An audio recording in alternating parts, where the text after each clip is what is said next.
Hello and happy Douglas Week, everyone. I'm delighted you're here to join us for day 4 of Douglas Week 2023. My name is Dr. Caroline Dunham-Schroeder. I'm the founder of Douglas Week, and I'm very excited to be here with you all.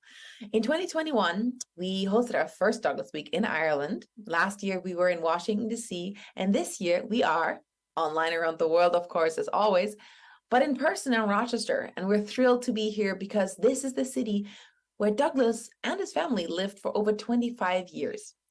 And for our event today, Professor Mary Burke from the University of Connecticut is joining us for an event called The Disappearing of Douglas, Frank Jerby and Frederick Douglass. So let's join Professor Burke for a discussion of Frank Jerby, who was an African-American best-selling author of maternal Irish ancestry. And we'll hear more from Professor Burke in a minute. But before we start, just a little bit of housekeeping. This will be about an hour long event. If you have questions or comments, you can submit them through our chat here on YouTube. We will monitor the chat. So if you have any questions or comments for Professor Burke, we will pass on your thoughts and your ideas and questions. And if there's time, Professor Burke will be able to answer them. Inappropriate conduct will not be tolerated. We practice gratitude and kindness, and we invite you to do the same. And on that note, I would like to welcome our wonderful speaker, Professor Burke, and thank you for being here. And to everyone watching from around the world, we hope that you enjoyed this Douglas Week event. This is day 4, like I said, but there's so much more to come. So check out our website, douglasweek.org, and follow us on social media to learn more. Before I hand over to Professor Burke now, just a little bit of information about her. She's a professor of English at the University of Connecticut. And as I mentioned earlier, she's the author of Race, Politics, and Irish America, A Gothic History, published in 2023, as well as a 2009 Cultural History of Irish Travelers, Oxford. Race, Politics, and Irish America, from which her talk draws today, considers centuries of Irish presence in the Americas through the words and lives of Black and white writers and public figures. Burke also collaborated with Tramp Press on a 2022 Juanita Casey Horse of Celine reissue. Her work also was placed with NPR, the Irish Times, RTE, and Faber. A former University of Notre Dame NEH Irish Fellow, she was a 2022 Long Room Hub Fellow at her alma mater, Trinity College Dublin. Professor Burke, thank you for joining us. It's an honor, and over to you. Enjoy, everyone. Thanks, Caroline. Thank you for the lovely introduction, and thanks to the whole team at Douglas Week, whom I've met online this morning. What a wonderful world we live in. It's an honor to be here. I'm going to be talking primarily about a writer, Frank Yerby, who's just been mentioned, and you know, his portrayal of Douglas in one of his novels, and how that portrayal was excised in the film adaptation, was taken away in the film adaptation, and as was the implications of all of those things. But I'm really going to talk a lot about Yerby because he's terrifically interesting in terms of thinking about you know, the history of sort of Blackness and Irishness and so on. So Frank Yerby, who was he? He was a best-selling African-American author. He was a part Scots-Irish ancestry, and he first emerged after World War II. So he was central to my new book, and he also made the cover. I wanted to show you the image of my book. He made the cover alongside John F. Kennedy and Grace Kelly in this sort of, you know, really talking very, very broadly indeed about race in Irish America and going off in multiple directions. So I found he was a pivotal figure in many, many ways. Now, his consciousness of his dual heritage, you know, his African-American heritage and his Scots-Irish heritage, it really marks his work, as I hope to demonstrate, particularly his first novel. He was what we might have called Black Irish, except, and I'm going to go into this, except that term was not available to him. That term is already in use to mean something else. So let me click forward here. Okay, I'm going to talk about what Black Irish meant then, you know, about the time he emerged as a writer just after World War II. So in 1933, the Irish-American author of The Great Gatsby, whom we all know, I think, F. Scott Fitzgerald, he wrote a letter to his fellow Irish-American author, one John O'Hara, who's not as well known nowadays, but they were of equal standing back in the day. So in this letter, Fitzgerald discusses what he calls his intense self-consciousness regarding his Irish immigrant background. He was talking about his mother's background. She was 1840s Irish, I think, one of the northern counties, I think Fermanagh, if I recall. And this is what he said to O'Hara in the letter. He said, "I am half Black Irish and half old American stock, with the usual exaggerated ancestral pretensions. I suppose this is just a confession of being a Gael, this term, Black Irish." So this term, Black Irish, appears to have, you know, consolidated to really racialize the 1845 famine Irish. So I'm talking about the influx of the Irish in 1845.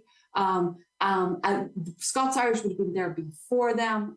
Yerby's own mother would have some Scots Irish ancestry, so that's where he comes from. They would have come out in the 18th century. But when the sort of influx came with the 1845 famine, you know, it was an influx of very, very poor people, and they were very marginalized in America at first and so on. So I think the term Black Irish, it racializes the 1845 famine Irish, but I think it also implies a pre-existing white Irishness, right? If you have a category of Black Irish, just that presume that people understand there is a category of white Irishness. And I think that category were the immigrants of the pre-famine period. They were much less likely to be Catholic. They were Protestant to a certain degree out of Ireland before the famine. They were much less likely to be poor as well than the immigrants who obviously were refugees, you know, of famine refugees. I mean, 1845 and the years after, or for a few years anyway. So 18th century Ulster Presbyterians, they became known as the Scots Irish in America. They were particularly impactful immigrant cohort out of Ireland in the pre-famine period. And they themselves were initially, you know, considered to be to, they were marginalized slightly, but eventually they assimilate to Anglo-America and to Anglo-American identities. And they kind of disappear into Anglo-American identity to a certain extent in certain locations, not everywhere. And of course, this process really happens with the arrival of the new cohort. So in other words, the word Irish would have been used before the famine of, the Irish of all kinds of stripes, all kinds of backgrounds, denominations, and so on, economic status, and so on.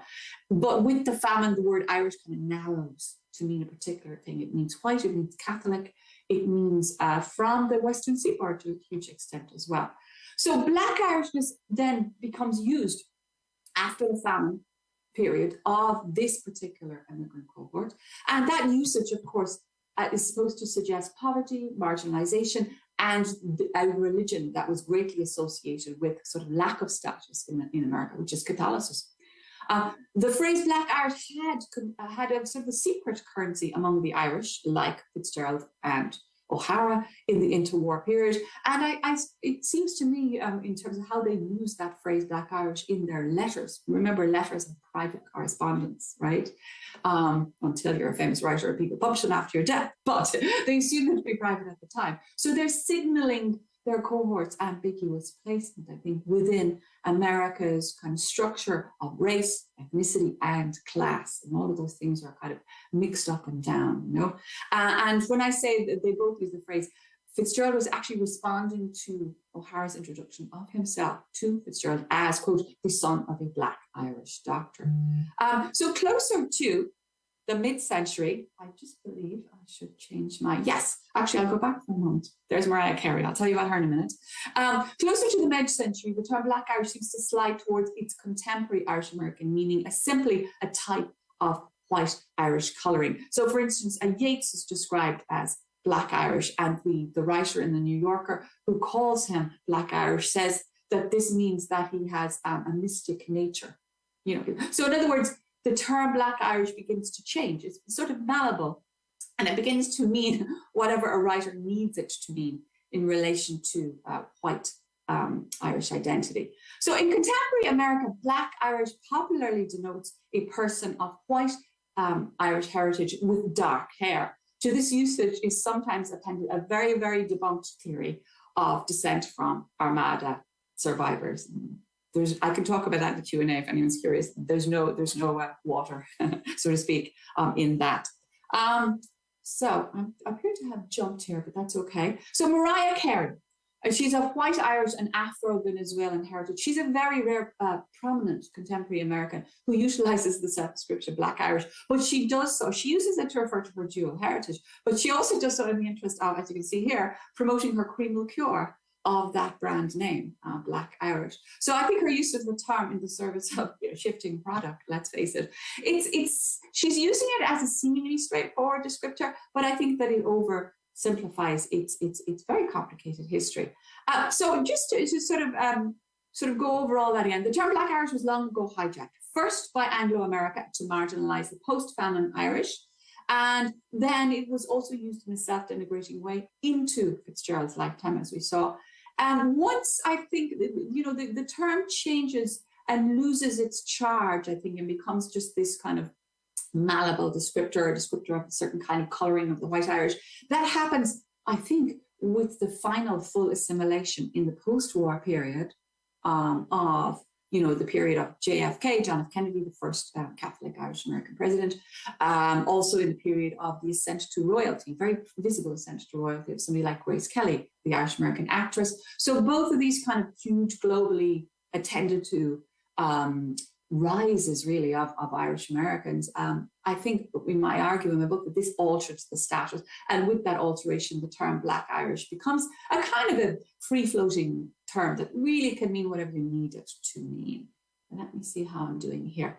And then there's my, I believe my slides appear to be in the wrong order, but there's okay. That's the sort of the usage of it nowadays to sort of, this is from the Irish Face in America, blue eyes, somebody's talking about their appearance, blue eyes means Black Irish. So in other words, it really is something that just people apply to themselves. So I think I'm going through this term Black Irish to draw attention to the fact, I want to get back to Yerby again, that although Frank Yerby's identity was in fact Black Irish, that term was not available to him when he burst onto the scene. in 1946 with the novel The Foxes of Harrow. Let me just see if I can move to that. Great. Okay. Yerby's bestseller responded to the other book you see on the screen here, which is Margaret Mitchell's 1936 blockbuster Gone with the Wind. If you haven't read it, you may have seen the film or at least seen references to it or stills from it and so on. Of course, highly controversial right from the start, for being what Du Bois called a Southern white fairy tale. He used that phrase a year before this novel appears, but it really applies, I think. So it's this Southern white fairy tale of graceful plantation life that completely effaces the suffering, that enslavement caused. So the accessible historical romances of these two writers here, Yerby and Mitchell, they portray slavery in diametrically opposed ways, completely opposite depictions. Nevertheless, what they have in common is that both fictions center on penniless and initially off-white, not fully white, sort of racially ambiguous protagonists who are Irish, and who transform themselves. In both cases, the Irish-born planter transforms themselves into the white, exploitative landowner class that they themselves had once fled, ironically enough. Margaret Mitchell has been, the author of Gone with the Wind, she has been somewhat celebrated as a daughter of Irish America. And I say somewhat because, of course, there's a certain uneasiness because her Irish Catholic antecedents had a slave plantation themselves. They were Paul Fitzgerald, as it happens. So, between that and the sort of the effacing of any darkness associated with the institution of slavery in her novel means that she's sometimes claimed by Irish America, not always, So as I said, claimed by Irish American to some extent, but scholars of a category called Irish American literature, they have customarily, this is interesting, I think, they have customarily excluded canonical writers who are of pre-famine Irish ancestry. That is Ulster Presbyterian, that is Scots-Irish, as it's routinely known in America. And you'd be amazed, look at the names. Well, maybe I can put their names there. We have right here on the screen, we have Steinbeck with the mustache. We have Edgar Allan Poe in the middle, and that very formidable-looking gentleman on the end is Henry James. All three of those enormous names in American literature were of Ulster Presbyterian, Ulster Protestant ancestry, and I argue in my book that this kind of inflects some of their writing as well. The reason I'm bringing up their ancestry is, of course, that Yerby too had some Scots-Irish ancestry on his mother's side. But of course, that, if James and Poe and Steinbeck can't make it into the Irish-American canon, well then, a Black, Scots-Irish, African-American writer is invisible on multiple levels in terms of people's idea of what Irish-American literature is. Yerby's identification with his Irish heritage cannot, in other words, be encompassed by very conservative definitions of Irishness. And these have often insisted upon Catholic heritage, but have always insisted upon whiteness. And so that's particularly why he's excluded, I think. So who was Yerby? I've got a little display here of his stack of his bestsellers. See how beautifully packaged they are. His publisher loved him because he shifted a lot of product for them. It was Dial Press. So by 1954, he had produced 8 historical novels that had sold 8 million copies in hardback. And he was estimated by Time magazine in 1954 to be America's highest earning novelist. So I'm going to be talking primarily today about his breakout bestseller from 1946, Foxes of Harrow. It covers a 40-year period, 1825 to 1865, which basically goes from the heights to the depths of white Southern, particularly planter fortunes. So, from before the Civil War to after it in the Reconstruction period. Excuse me. It's my aircon, it affects me. So this historical romance, it chronicles one Stephen Fox. He's a poor Dublin immigrant who rises to the uppermost stratum of Louisiana society by acquiring a plantation, as one does in these kinds of novels. The Foxes of Harrow was actually adopted to the big screen just a year later. I'll tell you how big a hit it was as a book, that it was on screen about a year later. The production starred the Irish actress Maureen O'Hara. Screenplay was not written by Yerby. This is really, really important when we get into the weeds of sort of Douglas and not being in the film. So the screenplay was not written by Yerby.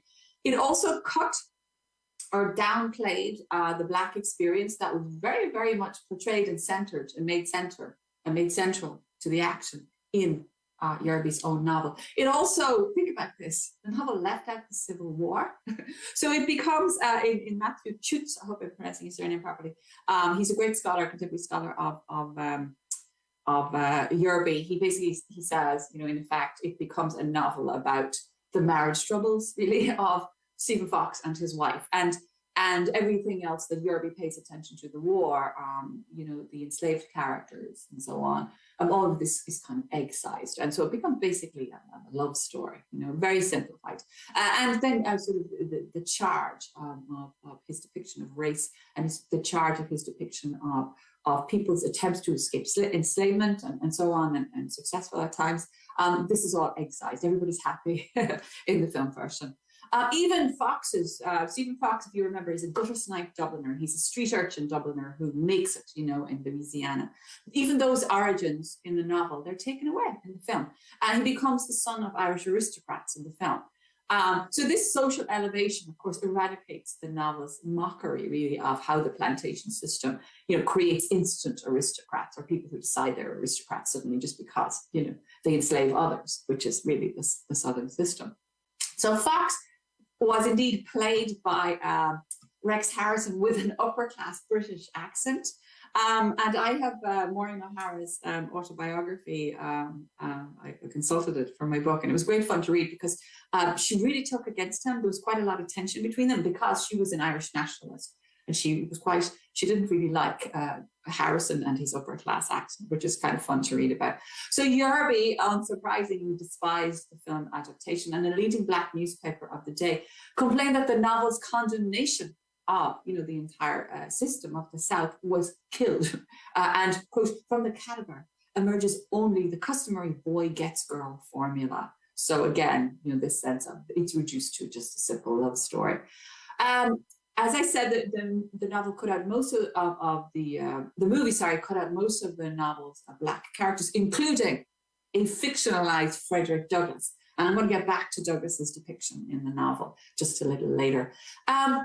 So Yerby was born in Jim Crow era Augusta, Georgia. He graduated from Payne College with a BA in English. He received an MA later. Unsurprisingly, I think the ambiguity of the Yerby family's racial identity caused trouble.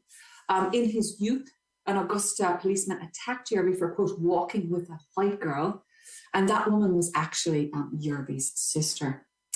Yerby's, again, his negotiation of what he really obviously seemed to perceive to be his dual heritages. He's African-American, he's part Irish too. This is very apparent in the Foxes of Harrow, in which, Stephen is described as having gutter snipe, sort of, low class kind of origins. This word is used of him. It's a very striking word. I think that, Stephen's lack of status, his racial ambiguity in some ways, it challenges the certainties of the sort of the black-white divide, the binary of blackness and whiteness that you get in, say, Mitchell's novel. It challenges it hugely, as does the fact that the novel includes many mixed-race characters, many racially ambiguous French characters. And I'll get back to why the French characters are racially ambiguous too, just like the Irish ones in the novel in a moment. So I talk for a moment, people are often interested in Yerby's reputation in his lifetime. So his own hybridity, alongside the fact that some of his characters were white, it was understood by certain Black contemporary critics as a refusal to confront race. However, I will stress that many of the, where is my lovely volume? I hope I have it to hand. Yes, I'm going to just grab this volume right here. There's a wonderful volume here called Rediscovering Frank Yerby. And, many of the scholars in that, they're sort of the cutting edge sort of scholars on Yerby and others who've written on him in recent years, they all argue really that he's profoundly interested, Yerby's profoundly interested in issues of race, and particularly in issues of interraciality, the mixing of the races, so to speak, so he is, so there's been a kind of a strong reassessment of him in very recent years. I would argue as well, and I do in my book, that he negotiates his mother's Scots-Irish heritage, in suggesting a link between the system of slavery and those that his mother's ancestry would have allowed him to recognize as the poorer sort of Scots-Irish. Scots-Irish went up to the Appalachians and so on. So sort of that area historically associated with poor whites, you know. And so there's repeated references made in the novel too, and I quoted here, the poor whites up on the hill. And even as Stephen Fox himself argues, you know, that it's unjust that their paid labor is not needed in the southern slave economy. So they too kind of suffer. Nobody needs to pay them any money to do any labor because, you know, of that system. So, you know, there's fallout there as well, which Yerby is very, very aware of. He's very ahead of his time, actually, in seeing the whole picture of the slave economy and how it affects various strata of society, you know, which is, he hasn't been given credit for, I think. Let me just go forward here a little. So, like Yerby, Margaret Mitchell also, this is so ironic, there's so much in common on paper. She was also born into a part Irish Atlanta family. On her mother's side, she was also part Irish as well. Her bestseller, Gone with the Wind, from 1936, and it's massively successful in 1939, a film adaptation. It follows the Scarlett O'Hara, who was born on the Georgia cotton plantation of Coltara to an Irishman called Gerald O'Hara. So I think it's interesting to think about Yerby and Mitchell side by side. They're both born and raised in Georgia during segregation by mothers with Irish roots, but of course their socially assigned racial identities, it created very, very divergent approaches to, you know, their portrayals of the South, the antebellum South, and Reconstruction particularly in their respective novels. Gone with the Wind, as I've said before, it evades slavery's harsher realities and it lacks any meaningful reference to slavery as a cause of the Civil War. In addition, it has a plot line that justifies the Ku Klux Klan as needed protection from the sexual predation of white women by formerly enslaved men. So I think it's ironic that Gone with the Wind was being written, this plotline was being written right about the time that a young Yerby was harassed for walking with a woman who was perceived to be white. So Yerby writes accessible fiction in the Mitchell mode, but he, of course, debunks what, you know, this southern white fairy tale of graceful plantation life. If for any of you who know Toni Morrison's novel Beloved from 1987, one of the great late 20th century American novels, there's actually a scene in Foxes of Harrow that anticipates a similar event in Toni Morrison's novel. In Foxes of Harrow, Sauvage, who's enslaved, she attempts to take her baby with her, but she tries to commit suicide. And I think this exposes the, you know, very stark reality of the desperation created by enslavement. By contrast, of course, Mitchell, you know, notoriously proposes the myth of the sort of the happy darky, as it's often called in criticism of Gone with the Wind. Scarlett O'Hara, or the central character, she claims that the so-called house slave Peter is family in the novel. But of course, this claim is certainly not meant to suggest interracial ties of the sort that is actually depicted in Yerby's novel. So the impossibility of Irish and African interraciality in Gone with the Wind, in its very white supremacist universe in many ways, this is really, really mocked in a 2001 parody novel by somebody called Alice Randall, which was called The Wind on Gone. And Scarlett turned out to be mixed race, unknown to herself in the novel. So, you know, very much a parody of the original. Stephanie Brown, the critic, notes that Yerby's readers in 1946 would have been struck by the points of convergence between his characters and Fox's and those of Gone with the Wind. And these are some of the points. So as a young man in Ireland, Gerald O'Hara murders a landlord's agent and subsequently flees. Arriving in the South in the 1820s, he wins a neglected plantation in Georgia and games of poker, and further whitens, so to speak, or ups his status by marrying into the local French elite. The plot points of both novels converge as follows. Yerby's Fox 2 is a hardscrabble Irishman who immigrates in the 1820s in, sorry, that's, I may have jumped ahead a little there. Yeah, there's a convergence.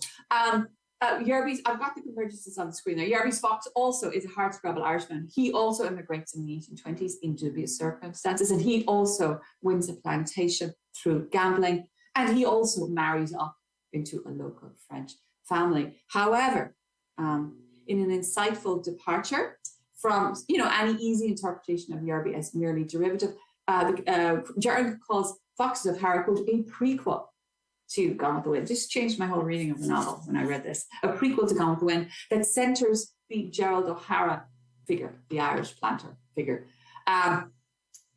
Just in case you're not familiar with Gone with the Wind, the novel and the film both really center Gerald's daughter, Scarlett. She's the center of the action.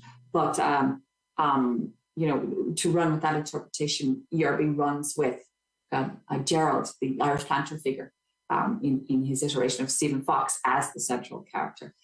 So as you can see from the quotation on screen there, you know, with the hunger of dispossessed Irishmen, Gerald O'Hara wanted his own plantation, his own slaves. You know, that's the kind of the justification in Mitchell's novel. So what's interesting about that is, of course, that it implies that Mitchell's planter sees no connection between the oppression in Ireland that he had fled. Remember, he murders a landlord's agent and flees, you know, so it's part of the sort of the chaos of colonized Ireland, colonial Ireland, you know. He flees. He sees no connection between that oppression and basically the oppression he creates himself in Georgia by acquiring a plantation. By contrast, though, in Yerby, the Dublin Street urchin origins of his Irish planter, Stephen Fox, these are an implicit source of Stephen Fox's very, very ambivalent view of the way of life of the plantation. So Yerby actually puts words in his planter's mouth of the sort probably never before uttered by the so-called master, you know, in a southern plantation romance. And I'm going to give them to you here. Quote, slavery is a very convenient and pleasant system for us.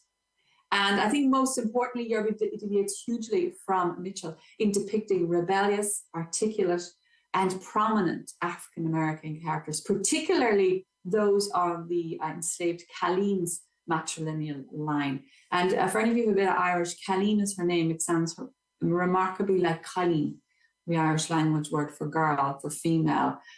So, you know, Yerby did a lot of research. There's an awful lot of research that you can hint on the edges of his text at times. So I'm going to talk a certain amount about Colleen in a moment. He's also, of course, as you can see from the quotation here, he's very, very alert to the way in which, you know, sharing space with their so-called betters was sold. This idea was sold to poor Southern whites as sort of some kind of compensation for, you know, their exploitation. And it also, of course, helpfully in the eyes of planters, prevented the poor whites making any common cause with enslaved people or their descendants, basically pitting the poor against the enslaved in the interests of the planter class. In Mitchell, by contrast, the poor white Irish Slattery family who sort of feature in the novel, they're wholly unsympathetic in the novel, which contrasts strongly with, I think, Yerby's interest in sort of being sympathetic about poor whites in his work. So I think one of the important things to do when you sort of concentrate on a writer, particularly a best-selling writer, is to sort of give a feel for their style. So what I'm going to do here is I'm going to ask you to close your eyes and listen to this passage when I get to it. It's an interesting passage in many ways. Firstly, it's beautifully well written. And Yerby had been accused of writing pot boilers by a very prominent Black critic, which followed him for decades. You know, people kind of didn't take him seriously. He was just considered this kind of bestseller writer.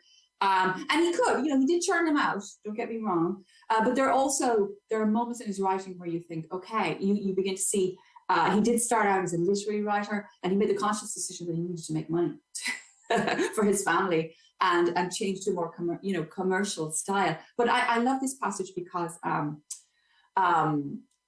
it gives it does interesting work that I'll talk about in a minute, but it also it gives a real sense of how beautifully he could write prose. So I'll describe what it is. It's implicitly a prologue. In other words, the opening portion of a novel that's slightly distinct from the rest of the action in some way. It's in the second person. It describes the plantation house of Harrow. It describes it in the present tense of 1945. Remember, the novel was published in 1946, so it's signed at the bottom of 1945.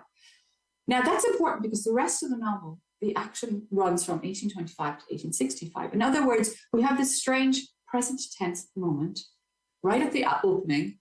And in that present tense moment, we see that Harrow is a shell. It's an empty wreck.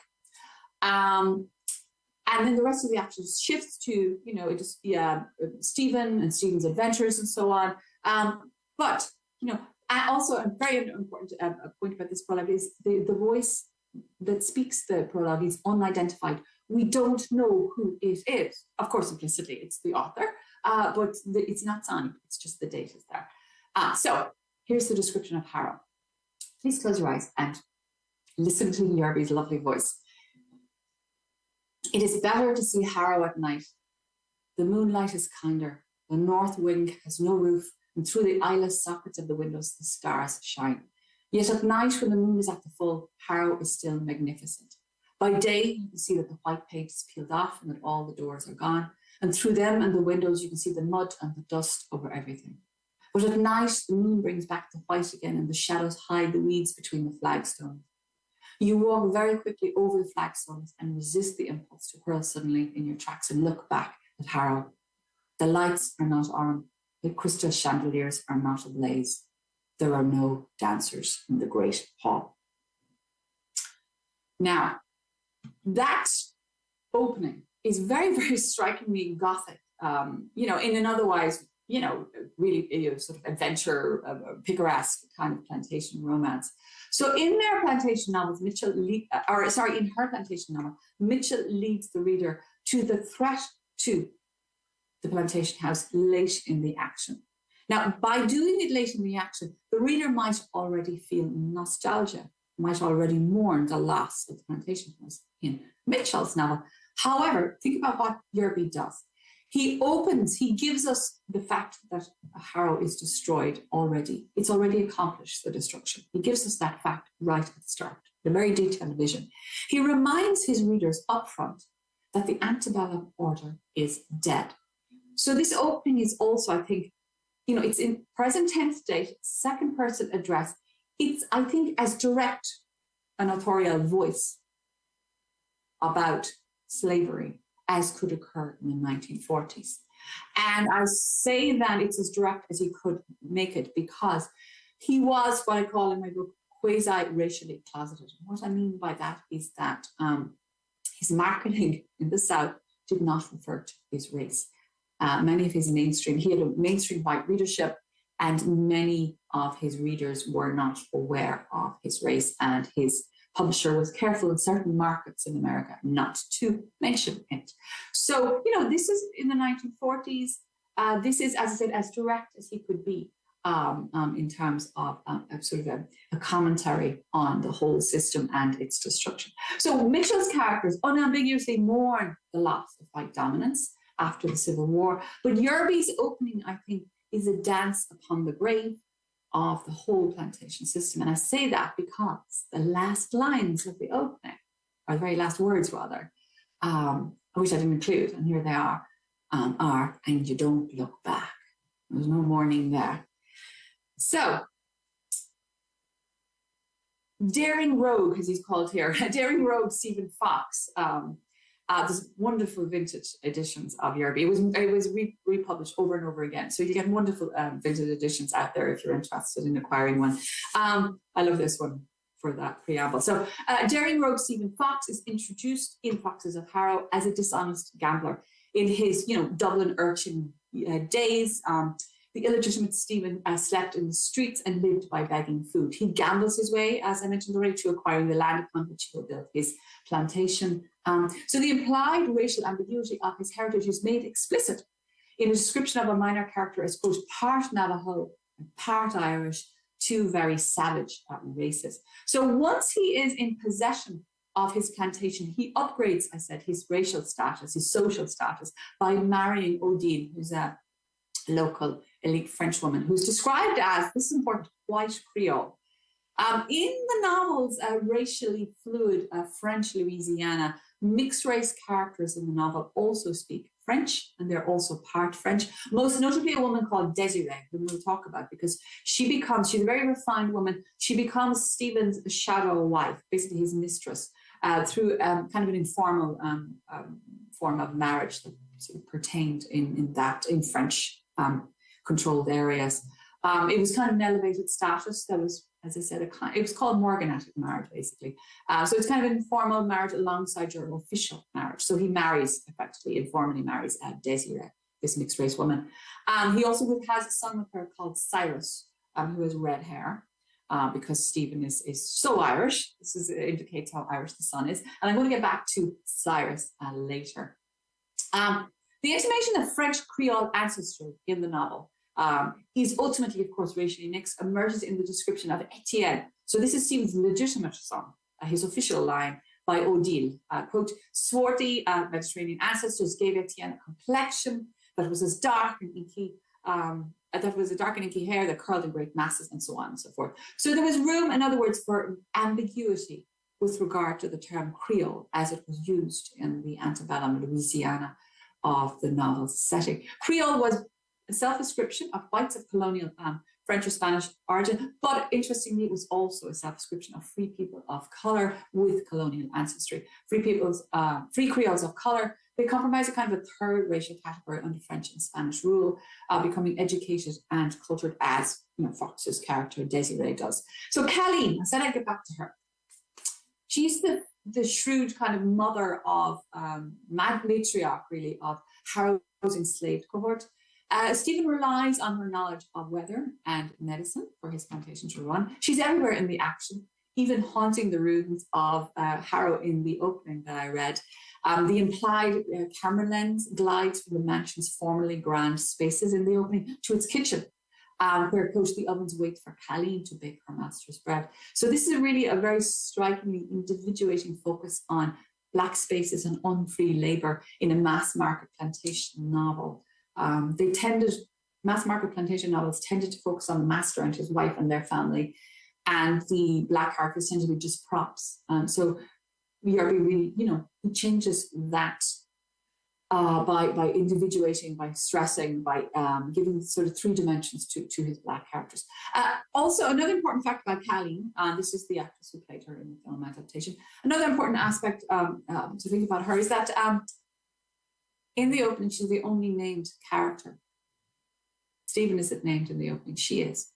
So she, in other words, it's almost like she's going to be the center of the narrative. Stephen Fox, of course, plots, as all planters do, to secure his legitimate line, his son Etienne, in perpetuity. But when read without blinders of caste, class, gender, or the patriarchal and patrilineal, Fox's really, if you take away all those kind of prejudices, it turns out to be a novel of Colleen's surnameless line, her line without surname, the enslaved cohort of Harrow. It turns out to be her novel just as much as Stephen's. So Colleen is the center of all of the novel's sedition. She's the widow of an enslaved man hanged for rebelling against the French. She's the mother-in-law of Sauvage. I mentioned her already. She jumps into the levee after childbirth rather than remain in slavery. She's the grandmother of Inch. This is the newborn, Sauvage's newborn, who's rescued. And he grows up to be, in the novel only, he grows up to be a leader during Reconstruction. Also, Colleen teaches Inch reading and passwords for the Underground Railroad, which he makes use of and escapes later. So Colleen is very, very shrewd. She makes herself indispensable to Stephen, right? He relies on her for everything in the plantation. But all the while, of course, when you think about her, teaching her grandson passwords for the underground and so on, all the while she's strategizing for her family and its future. In other words, she's as protective of bloodline as any white planter. Inch now, her grandson, in a kind of authorial vengeance, he's the son that Stephen might have wished for, because Stephen's actual legitimate son, Etienne, is sadistic and immoral, completely unsympathetic in the novel. Stephen actually has an awful lot in common with Inch. Both Stephen and Inch have really native intelligence. They educate themselves in youth in order to lay the groundwork for later escape from bad circumstances, and both become self-made men. Their trajectories, again, as with Yerby and Mitchell, Stephen and, if we take away the blinders of sort of race, Stephen and Inch have an awful lot in common. Inch is sent to Paris to accompany Etienne, Stephen's son, while Etienne studies in Paris, and Inch ends up more fluent in French than his young so-called master. And it's important to remember his fluency in French when we get to the Frederick Douglass episode in the novel, where it becomes pertinent. I'm going to just briefly turn to Inch's escape from the plantation. as this actual escape leads to his meeting with Frederick Douglass in the novel. When he escapes, Inch makes his way north to Boston, where he's taken up by the city's abolitionists. He gets to know Douglass before being captured by a bounty hunter and returned to the South.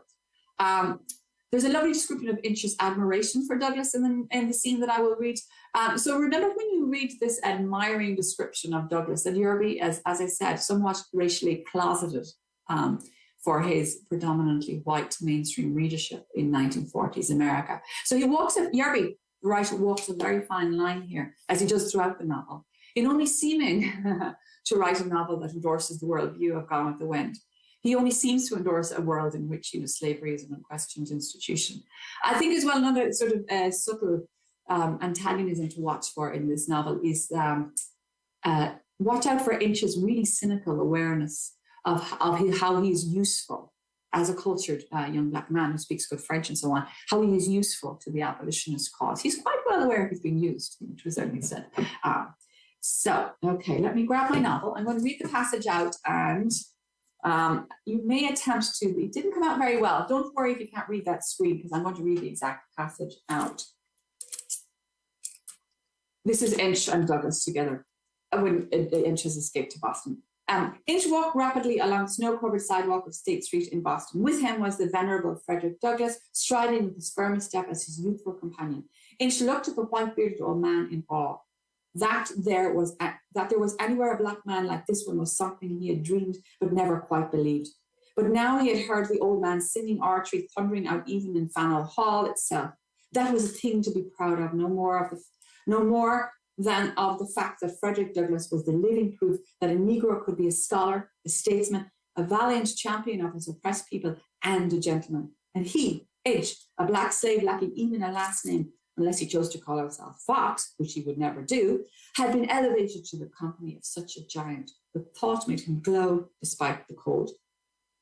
It had all come about from the Millicans, who took Inch in. When the Millicans discovered how well educated Inch was, they had introduced their black helper, who swept and cleaned their law offices and read at night, to Wendell Phillips, Theodore Parker, and Thomas Wentworth Higginson.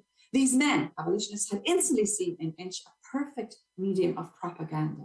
Here they could tell their audiences is an example of the intellectual heights to which a black man can rise. Here is proof positive that Dr. Douglass is not an exception, that other black men can, if given the opportunity, attain as high a knowledge. Much was made of Inch's perfect command of the French language, and the few Bostonians who could speak and understand that tongue were constantly tossing phrases at him. In short, Inch was being lionized by the abolitionists. It was a heady feeling, but his native caution bade him go slowly. When we are all free, he said to Douglass, the phrase was a constant one now, we'll elect our own representatives to the Congress, and then, he never finished the sentence, for the long, lean white man who had been following him with the deadly deliberation of the South written into his every movement, stretched out his hand and touched him on the shoulder. And that's the moment when Inch is captured by a bounty hunter. All ends well, though, for Inch during Reconstruction. For those of you who maybe don't know, Reconstruction was the brief but utopian post-Civil War moment in which African Americans temporarily gained position in the South. By that period in the novel's action, the slightly older Inch is a police commissioner for New Orleans, and he's about to marry. This is getting towards the end of the action.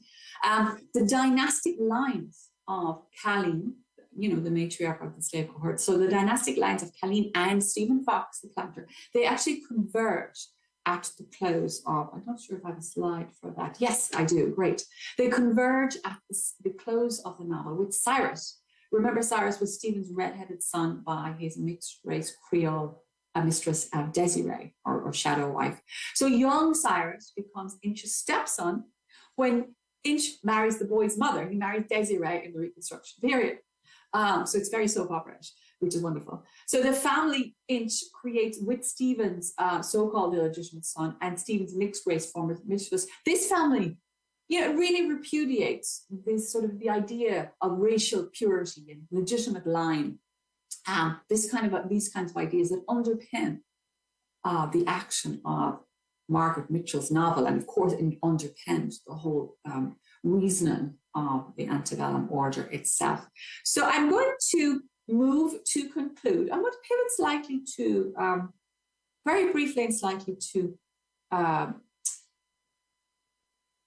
later work by Yerby, just to give you a feel for, again, his negotiation of his Irish identity, which is so important when we're thinking about connections between Douglas and Ireland and so on, and abolitionism in Ireland.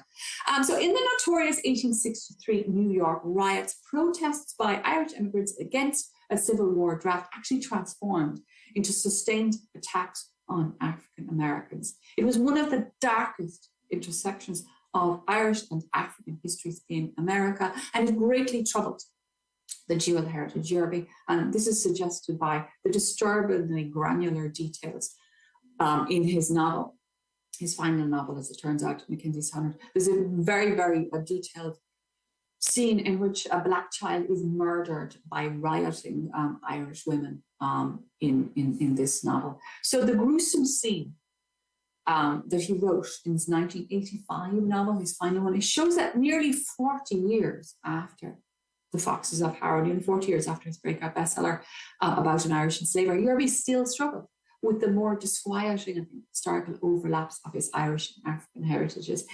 Nevertheless, as he aged, he became increasingly interested in Irish history in the Americas, America is plural, not just North America, and in his own Irish ancestry. So in a 1986 interview, in which he discussed this novel and what he called his Irish blood, he was promoting what, turned out to be, as I said, his final novel at the time. He told the interviewer that his next book was going to be about the St. Patrick's Battalion. This was a unit of predominantly Catholic Irish immigrants who, during the Irish famine of 1845, they deserted the US Army for the Mexican side in the 1840s Mexican-American War. So explanations of this mass desertion, they've often centered on the shared Catholic culture of the Irish immigrants and the Mexican. However, Yerby implies that the Irish deserted out of a sense of solidarity with the people of colour invaded by its powerful Anglo neighbour. It was, Yerby told his interviewer in 1986, one of the first desertions, and I think the only desertion en masse of American citizens who turned against their own country.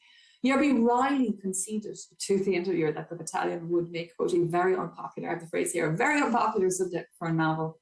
Thus, the San Patricio episode went against his very well-honed instinct for the commercial, but it may have been the kind of meaningful topic he had in mind when he wrote to his agent that he would like to, quote, write some good books before I die. So the battalion has only received scholarly attention since about the 1990s. So in other words, Yerby's interest in what was in 1986 a very obscure moment of Irish-American solidarity with a non-white cohort. It suggests his search, I think, for a counter to the bleak history of Irish relations with African Americans that's explored in Mackenzie's 100.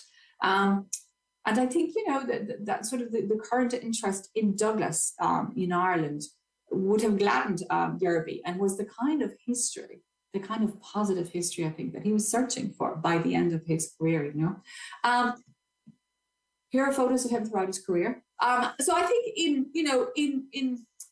he locates, I'll just finish by saying that he locates in the San Patricio episode a moment in which Irish and African American relations in the Americas, that sort of a different kind of trajectory flared for a moment, and he wanted to capture that. So I said I'd show, I finished now, but I want to show you the volumes of Yerby. That image of his bestsellers that I showed you was from eBay because I bought them.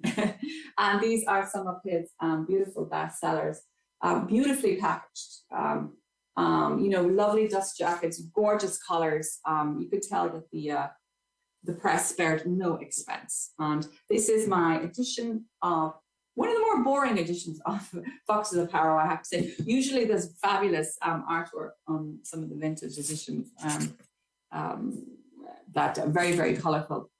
So I think I saw a question or two coming in, so I'll stop now. And I'm not sure how this proceeds. If Caroline's coming on screen, or shall I just tackle the questions myself?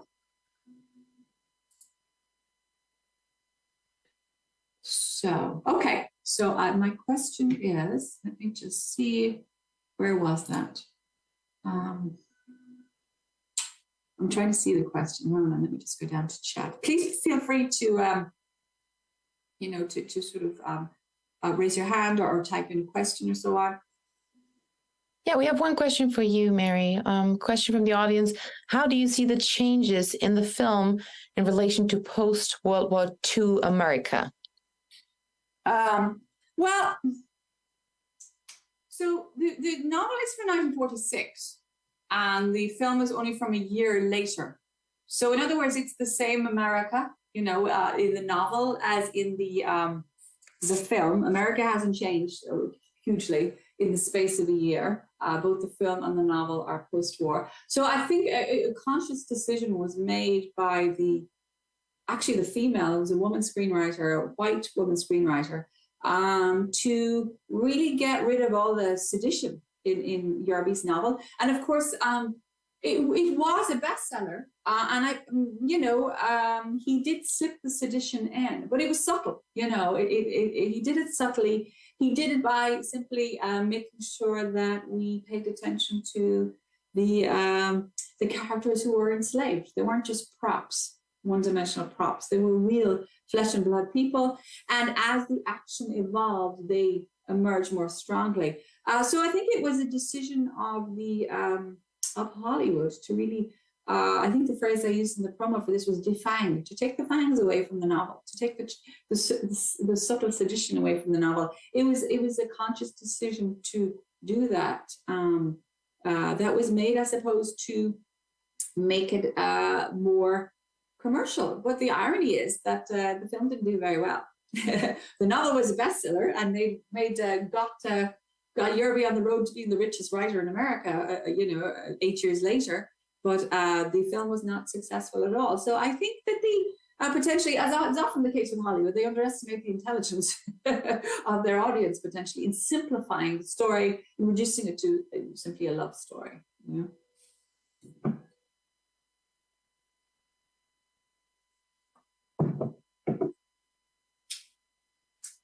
Thank you, Mary. That was the only question. I think your audience is very happy, very insightful and amazing talk. Thank you so much, Mary. And thank you for joining us today, and happy Douglas Week to you. Same to you, Caroline. Thanks for all your work for this. Bye, everybody.